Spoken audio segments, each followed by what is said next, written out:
احمد معراج کا یہ شعر کہ جب بھی روتا ہوں اکیلے میں سکون پاتا ہوں، جب بھی روتا ہوں اکیلے میں سکون پاتا ہوں، میرا غم بانٹنے والی میری تنہائی ہے۔ اس شعر کے ساتھ میں ڈاکٹر احمد معراج غزل کے دو شعر سناتا ہوں، اسی غزل کے دو شعر کہ ایک جھلک پانے کا ہر شخص تمنائی ہے، ایک جھلک پانے کا ہر شخص تمنائی ہے، دل نشیں خوب تیرا جلوہ زیبائی ہے، بس یہی سوچ کے میں کرتا نہیں تیرا گلہ، بس یہی سوچ کے میں کرتا نہیں تیرا گلہ، تیری رسوائی میں شامل میری رسوائی ہے، تیری رسوائی میں شامل میری رسوائی ہے، اور جب بھی روتا ہوں اکیلے میں سکون پاتا ہوں۔ جب ابھی رئیس صاحب نے ایک بات کہی، جیسے کہ یوسف اختر صاحب نے غزل پیش کی، تو اکثر کیا ہوتا ہے کہ ہم سرسری طور پر کوئی شعر سنتے ہیں اور اس کو ایک دنیاوی عشق سے جوڑ دیتے ہیں، جیسا کہ یوسف اختر بہت سارے شعر، لیکن آپ غور کریں تو اس میں عشق حقیقی کی بات ہوتی ہے اور کیسی کیسی باتیں پنہا ہوتی ہیں، تو محدود طریقے سے نہ تشریح کرنی چاہیے نہ سوچنے کی ضرورت ہوتی ہے۔ کیا سر؟ بہت اچھے۔ جب بھی روتا ہوں اکیلے میں سکون پاتا ہوں، میرا غم بانٹنے والی میری تنہائی ہے، اور آخری شعر، لوگ دنیا کی طرف بھاگ رہے ہیں لیکن لوگ دنیا کی طرف بھاگ رہے ہیں لیکن ان کو معلوم نہیں ہے کہ یہ ہر جائی ہے۔ اور میں یہ چاہتا ہوں سر کہ میرے ایک ہائیکو کا مجموعہ 10-15 روز میں شائع ہو کر دلی سے آ جائے گا، تو کچھ ہائیکو میں چاہتا ہوں کہ پیش کر دوں۔ ہائیکو آپ لوگ جانتے ہیں کہ 3 مصروں کی نظم ہوتی ہے۔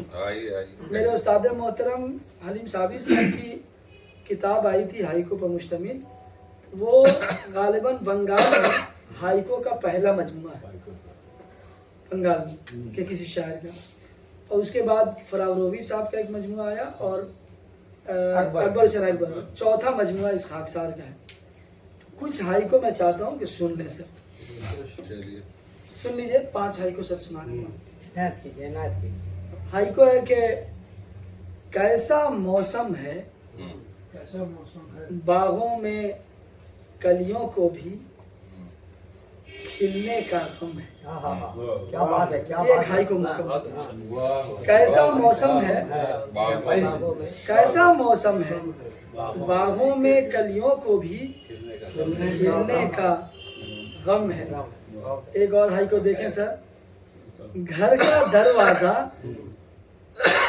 دیکھ کے گھر والوں کا ہوا مجھ کو اندازہ۔ گھر کا دروازہ دیکھ کے گھر والوں کا ہوا مجھ کو اندازہ۔ 2 ہائیکو اور سن لیں، وقت کی قلت ہے کہ ہاں یہ ہائیکو سن لیں کہ حرف و لفظ و صوت، حرف و لفظ و صوت ہونا ان میں ربط اگر ہوگی فن کی موت۔ اور آخری ہائیکو سن لیں، اور آخری ہائیکو کہ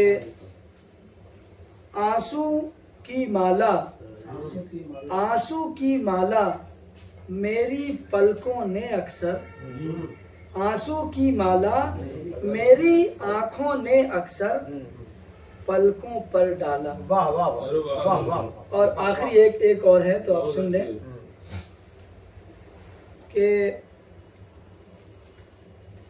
کیسے کیسے خرچ،